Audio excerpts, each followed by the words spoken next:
Hi, my name is Rachel Skeffer, and this is my Session 3 case study.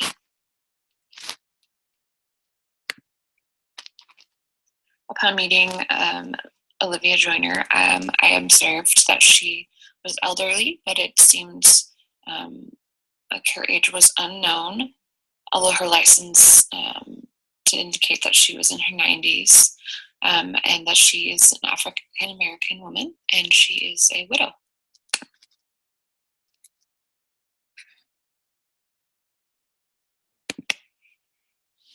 After my brief interaction with Mrs. Joyner, I would assume at this point that she is either suffering from Alzheimer's or dementia that could potentially be aggravated by an eating disorder.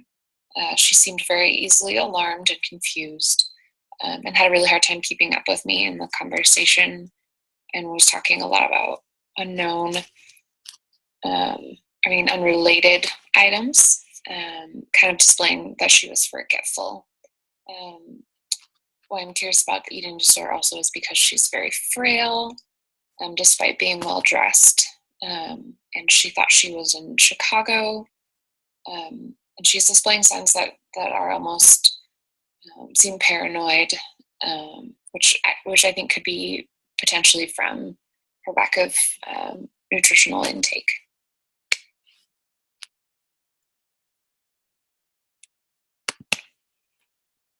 After hearing back from the police, they confirmed that she has been missing from Gary, Indiana, for 6 days. And so this continues to prove my suspicion that she's suffering from dementia or Alzheimer's, especially considering her age and her level of disorientation. And she had no clue that she was in Georgia, and was very upset when she found out. And she also didn't know her age. When I asked her, she said it depends on the year, on what year it is. And so she seemed to me to be displaying signs of decline in her cognition and in her awareness of her surroundings where she is at.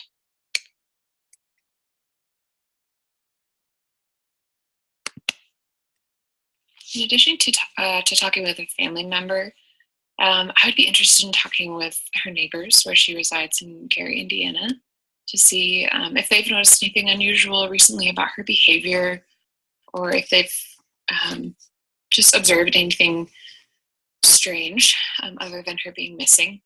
And I would also potentially be interested in talking to the bus drivers at the station that she has been at for the last 36 hours or so to kind of see what they have observed.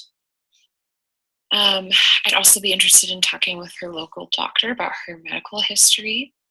And depending upon that and on her improvement after this incident or whatever's happened, maybe connecting her with and her family with resources to an assisted living home in her hometown, so she can have just more in-home help.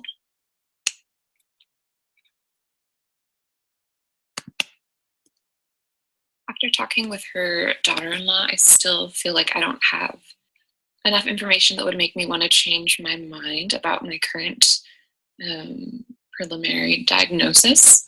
I understand her daughter describes her as sharp as a nail, but what I don't know about her family is their family history, like how often she sees them and how often they're able to interact with her, because that would potentially change my diagnosis if they are firsthand seeing her decline or not. And if they don't have much interaction with her, then my diagnosis would probably stay the same for now.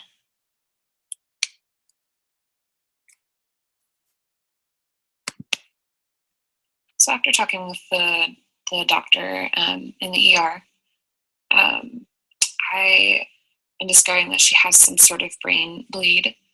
I would say that the symptoms that she's experiencing are disorientation and confusion that I think are brought on by a major traumatic brain injury rather than dementia or Alzheimer's. And I would assume this is brought on by an apparent brain bleed. Although we don't know the origin of that, it's most likely caused from some sort of injury due to falling because of her frailty or potentially because of a stroke.